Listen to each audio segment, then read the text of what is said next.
Well, here he comes to play everything down as always. Mark, congratulations. We thought you were superb tonight, effortless, brilliant to watch. How did you read it?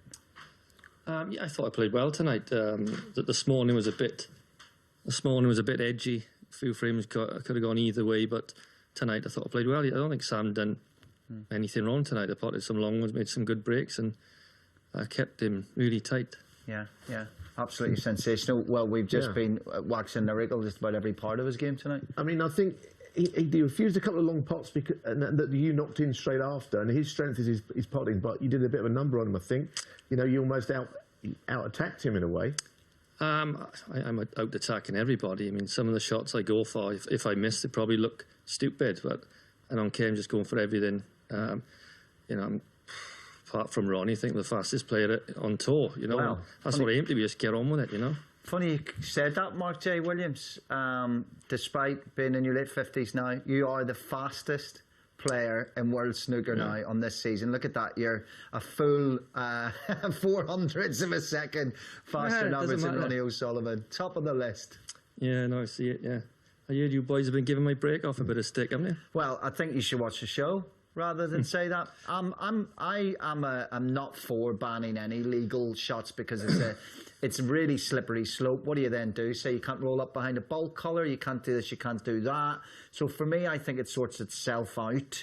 That's where I stand. I'm the least important opinion in this room. No, you've been looking into too many things on social media, I think. I've never said that. I think that if I was playing someone... No, I would break off like you do, but I think they will ban it. I'm not saying they should ban it.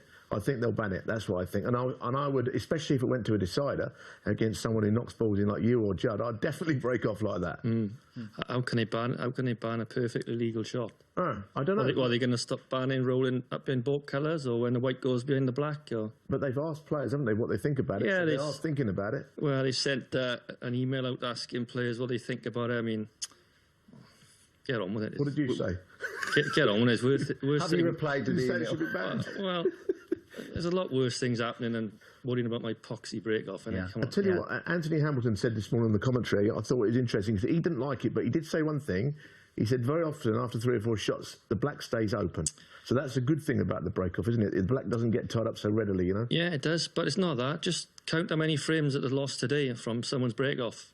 It's happening all the time. It ain't going to happen against me. The reason to do it, is it because, you know, you leave a red on in the modern game against sort of the likes of Judd Trump? He's just absolutely devilish. It was mainly when I played in the Masters. I played pretty good break-offs, got the white tight, left the red out, and Murphy was just banging them in for fun. Yeah. Had a few breaks, and then it was come close, and I thought, I'm not doing that again, and I just rolled off into the pack, and I thought, you know, that's the way forward, really. 3 shots is back to a normal frame. The black's never tied up.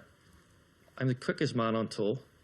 My average frame time can't be more than 12 to 15 minutes. So I think there's a problem. There's no problem there, you know. Oh yeah, I mean, you make a very good point. It's a little bit like, given the way he plays, the speed he plays at, how attacking he is at the moment. It's a bit like complaining about Game of Thrones and then watching Last of Summer Wine. Yeah. The only thing is, maybe if it could end up every player on the tour does it, so that the start of every frame is going to be a slow burner. That's just the way it might go. I agree with that. It could happen, and then you might have a problem. But at the minute, it's only me doing it. Yeah.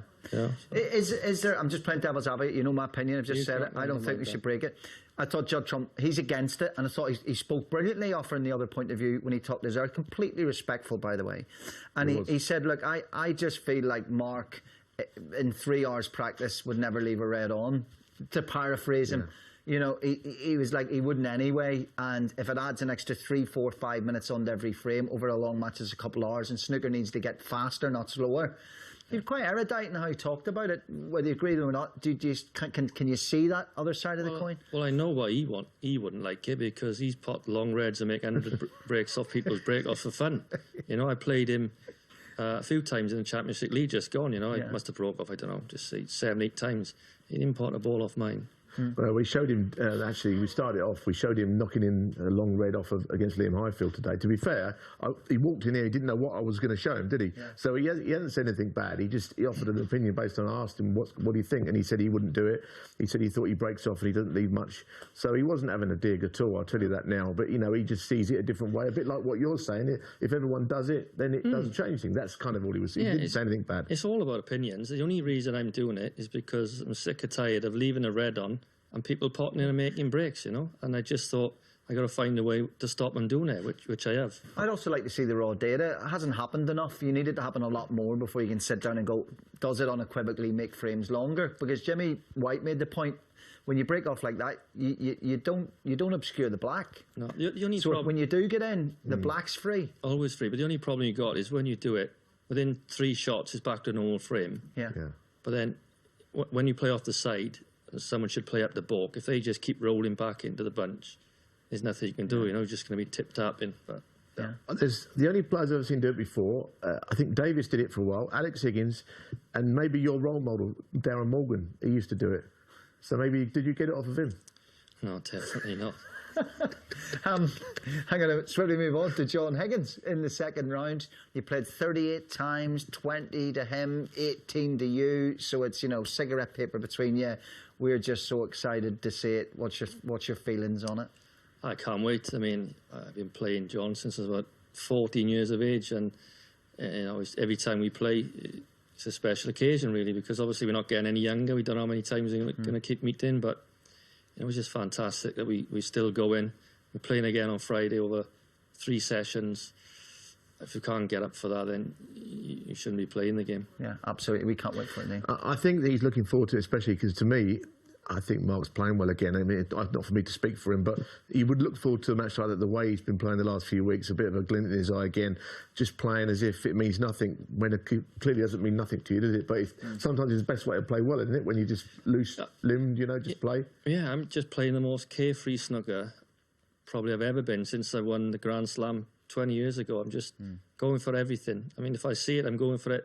I'm even leaving and plumbing if I miss it, but I don't care. I'm just going for anything. And the worst thing, like I always say, is you lose. I mean, I had a tee-off time booked at Rotherham tomorrow and Celtic Manor, so I'm either playing Rotherham or Celtic Manor. So it's the worst thing could have happened tonight. It's funny because your demeanour, it defies, it betrays the shot time, right? Because the way you walk around the table, because you do walk around the table like someone's stolen your lunch money. You know, you drag the queue along the carpet, you know, and then it's like bang straight in, you know, fastest player. I was saying, I just think when you're playing like this type of attacking snooker, I don't think there's a better player to watch in the game, and we're not going to see a change no matter who you get. No, I think the word through my friends, you deceptively quick. Yeah, that's exactly. I don't look as quick as my time may suggest, but that's probably just because I'm getting on with it. Yeah, brilliant. Listen, thanks for spending proper time with us. Really appreciate that. No problem. Love it. Through to second round. No one like him, is there?